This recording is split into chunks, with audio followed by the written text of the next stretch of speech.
We'll save that for later, about the Secretary of Transportation right there. Joining us now from Capitol Hill, Democratic Senator Hirono of Hawaii.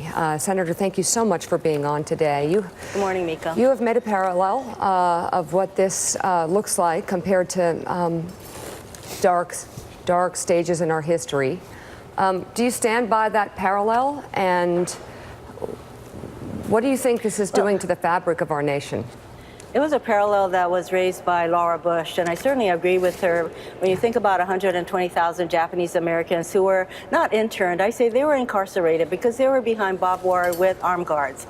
So what we're doing to the little children, tearing them from their parents' arms, is very akin to what happened, I would say, to the Japanese Americans, a very dark period of our history. And so the president continues, Mika, to play games with people's lives to get what he wants, whether it's the 800,000 DACA participants or now the little children at our borders to get what he wants. And then, par for the course, when he can't come up with a rational explanation, he lies about it or blames the Democrats or both. He never takes responsibility for the harm that he causes.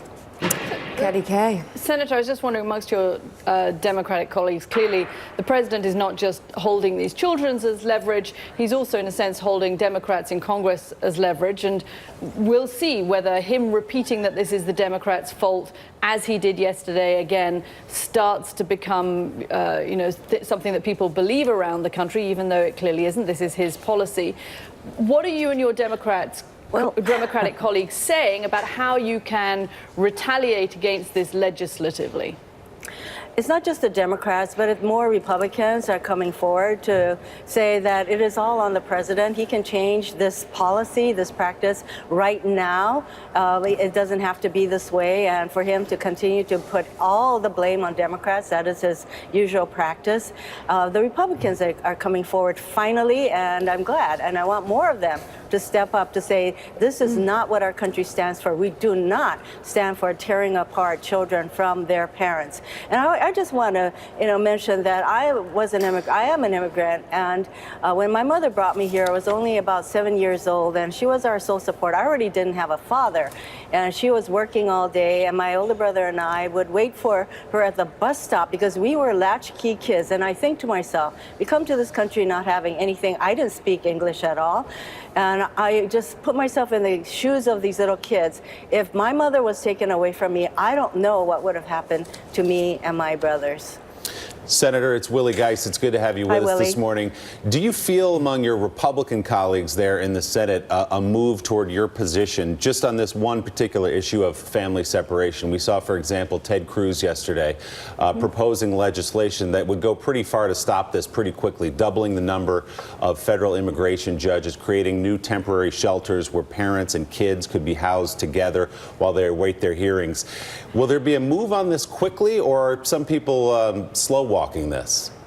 I certainly hope so, but then there are a lot of Republicans, particularly on the House side, that slow walks all of this, and they really like what the president is doing. And, we just heard that that there may be more tougher immigration policies coming down the pike from the likes of Steve Miller. So to me, Steve Miller is like Iago whispering in the president's ear, along with John Kelly. These are two people who are totally anti-immigrant, and for people like Ted Cruz and Orrin Hatch to come forward finally to say this is not good. The image of children crying for their mommies and daddies, how does not that touch all of our hearts, regardless of what political stripe we are? Senator, you tweeted yesterday, quote, "Every person in this administration who lies for Donald Trump should resign."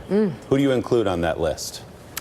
Well, let's start with the Secretary of Homeland Security. So she was trotted forward to put a face, some kind of a nice frame to this, calling it not a policy. That's a lie. I would say that Sarah Huckabee Sanders lies on a regular basis. All the people around the president who lies for him in order to keep their jobs, they have sold their souls. I would welcome their resignations. Wow. That was as well put as I've ever heard it. They have sold their souls. Thank you so much, Senator Hirono. Aloha. Thank you for your voice. Aloha.